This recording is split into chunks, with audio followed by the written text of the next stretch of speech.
Oi pessoal, tudo bom? Meu nome é Yara, eu sou responsável pelo serviço de cardiologia e pneumologia aqui da Masters e hoje a gente vai falar sobre a cardiopatia hipertrófica em felinos, ou cardiopatia fenótipo hipertrófica em felinos.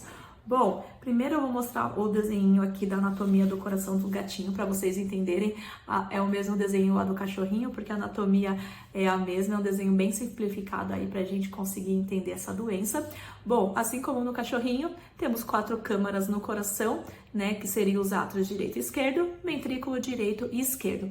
Mas, ao contrário dos cachorrinhos, a doença não é valvar, não é doença da válvula que separa aqui essas duas câmaras. A doença é do músculo cardíaco, tanto que a gente chamava de cardiomiopatia. Mio quer dizer músculo, né? Então, é um problema no músculo. Hipertrófica, o que é? Esse músculo fica mais grosso, lembra? Para ir na academia, para deixar o músculo maior, a gente chama de hipertrofia do músculo, né? Então, qual é o problema e o que reflete no coração quando esse músculo começa a ficar maior, fica mais hipertrofiado? Olha, vamos ver aqui, ó, olha o tamanho da parede desse músculo agora. Olha a diferença da luz, né? A quantidade de líquido que cabe nessa câmara e a quantidade de músculo que cabe nessa câmara, né? Se tá chegando 10 ml de sangue aí, um número qualquer, tem que chegar 10 ml aqui. Mas você acha que cabe 10 ml aqui? Infelizmente não cabe mais. E esse sangue fica represado ali no átrio esquerdo. E cada vez mais esse músculo vai aumentando de tamanho e diminuindo cada vez mais, diminuindo a quantidade de líquido que vai caber aqui dentro dessa câmara, né? Então, uma das coisas que acontece é aumentar a frequência cardíaca, porque o sangue que precisa chegar no corpinho do animal ainda são aqueles 10 ml, né? Então, qual que é o problema na hora que esse sangue começa a ficar retido aqui dentro dessa câmara do átrio esquerdo?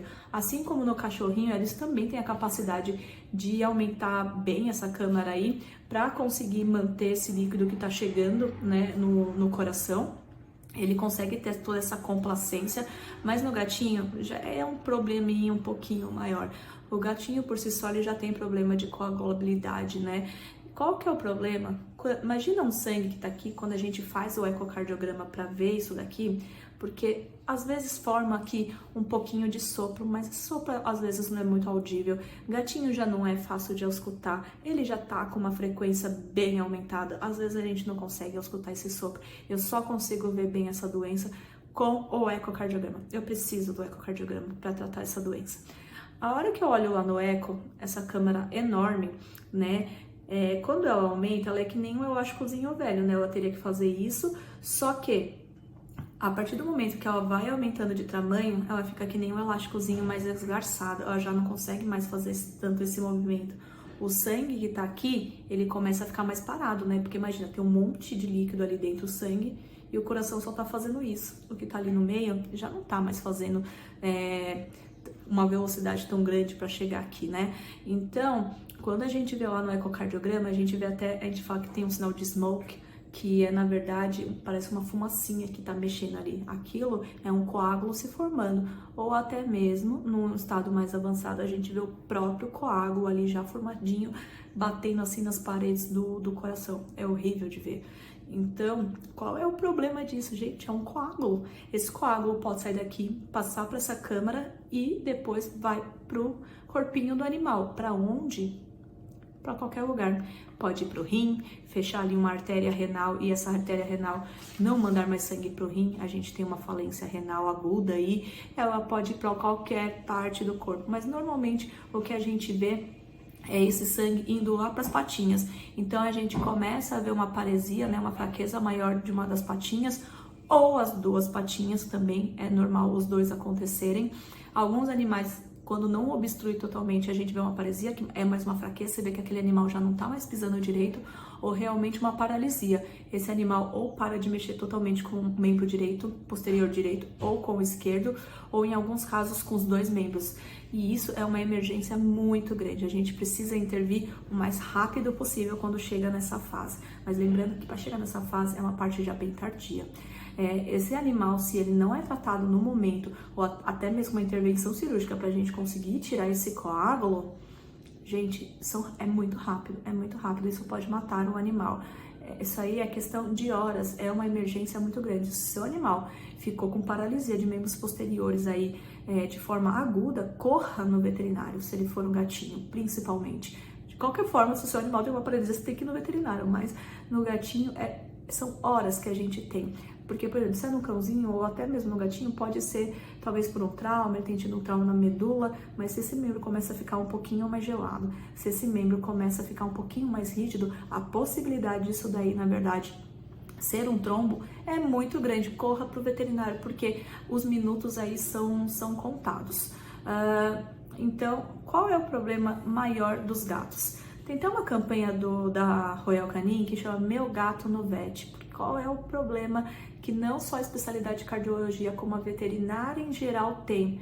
As pessoas não levam o gatinho no veterinário por medo de estresse, né? A gente tem alguns manejos que a gente pode fazer, se encontra até aqui no nosso canal, e você consegue ver até também no Instagram e nos meios de comunicação aí da Royal Canin, como diminuir o estresse desse animal, mas ele precisa passar por um check-up, ele precisa ir no veterinário, porque ao contrário do cachorrinho, o gatinho ele é um predador, ele esconde de todos os jeitos se ele tiver algum problema de saúde cardíaco. Então, gente, são raras as vezes que eu fiz exame check-up num gatinho. Normalmente, quando chega para mim, é que esse animal está num estágio extremamente avançado.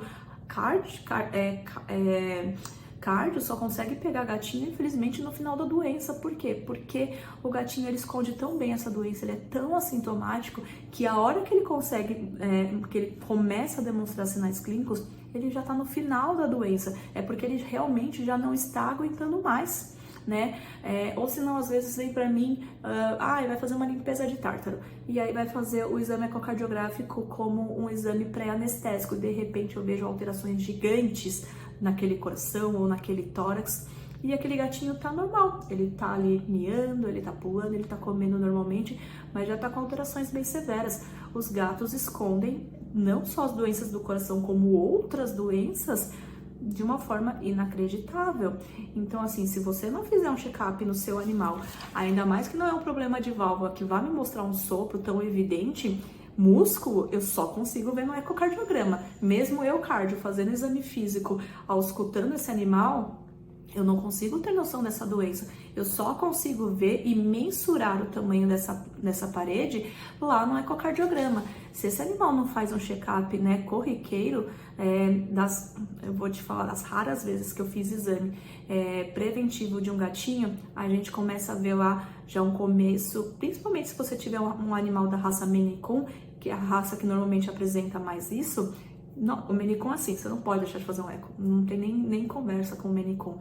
Mas se a gente faz um ecocardiograma e começa a ver essa parede aumentada, não é ali que a gente vai começar a tratar. Tem uma certa fase que a gente trata essa doença, mas a gente já fica esperto, já avisa o tutor, olha, o seu gatinho, ele tá com uma hipertrofia, ainda não é o momento de tratar, mas eu preciso que você volte em tanto tempo para que a gente refaça esses exames, para ver se a gente vai precisar tratar essa hipertrofia ou não. E quando precisar, a gente vai tratar lá no começo. Eu não quero chegar com um átrio dilatado, com um trombo lá dentro, e eu não consiga mais fazer nada. É horrível pra gente chegar nessa fase.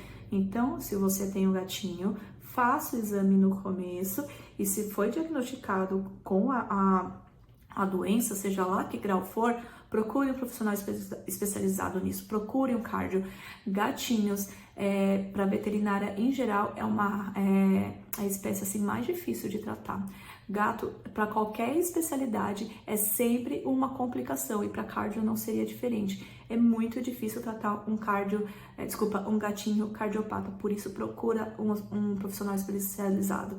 Não é fácil fazer um eco de um gato, não são todos os profissionais que fazem eco em gato, e não é todo mundo que consegue tratar um gatinho.